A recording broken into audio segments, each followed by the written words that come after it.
ذوالحج کا آغاز ہو چکا ہے، قربانی قریب آ رہی ہے۔ آج آپ ذرا دیکھیے اپنے ارد گرد، ہر شخص آپ کو ملے گا یہی بات کرتے ہوئے کہ جانور لینا ہے جی، کس منڈی سے لیں، کہاں سے جا کر لیں، کون سا لیں، کتنا اس کا وزن ہونا چاہیے۔ قربانی کی ہمیں بڑی فکر ہے، جانور لینے کی بڑی فکر ہے، لیکن اس سب کے دوران جو ایکچوئل پوائنٹ ہے قربانی کو وہ مس کر دیتے ہیں۔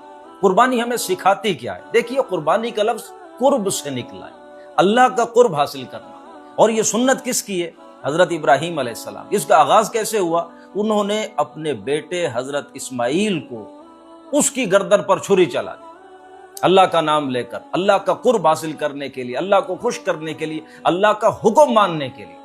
آج کے دور میں ہمیں یہ زیادہ میسج پڑھایا جاتا ہے کہ یہ جو عید قربان ہے یہ تو دراصل ایثار کرنے کا نام ہے، لوگوں کے لیے آپ ایثار کریں، ہمدردی کریں، یہ خیرخواہی کا جذبہ سکھانے کے لیے عید آتی ہے۔ ایسی بات بالکل نہیں ہے۔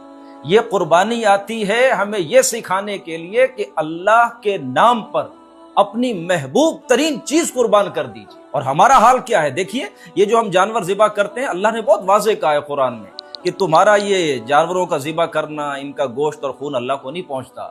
نہیں ینال اللہ لحومها ولا دماؤها ولکن ینالہ التقوی منکم۔ اللہ کو تو تمہارا تقوی پہنچتا ہے۔ ہم نے اسے اینول ایک باربیکیو فیسٹیول بنایا ہوا، ایسا نہیں ہے۔ اللہ ہمارے فریزر وغیرہ نہیں دیکھتا، اللہ تو دل کا خوف، دل کا تقوی دیکھتا ہے کہ یہاں خدا خوفی کتنی ہے۔ ہم یہ قربانی جو ہمیں یہ سکھانے کے لیے آئی تھی کہ تم اپنی محبوب ترین چیز کو اللہ کے نام پر قربان کرو گے، ہم اس سے کیا سیکھتے ہیں؟ عید کا موقع ہے، آپ دیکھیں گے، ہم تو اپنے ارد گرد دیکھتے ہیں کہ جو رشتہ دار آپس میں لڑے ہوئے ہوتے ہیں، چھوٹی سی بات پہ جن کا اختلاف ہوا ہوتا ہے، یہ قربانی انہیں یہ نہیں سکھا پاتی کہ وہ اپنی رائے کو قربان کر دیں، اپنی سوچ کو قربان کر دیں، جو ان کی جھوٹی انا ہے، جو تکبر ہے، اسے قربان کر دیں۔ ایسی قربانی کا کوئی فائدہ نہیں۔ یہ قربانی تو ہمیں یہ سکھانے کے لیے آتی ہے کہ تم نے اللہ کا حکم، اللہ کی فرما برداری کرنے کے لیے اپنی محبوب ترین چیز کو بھی قربان کر دینا۔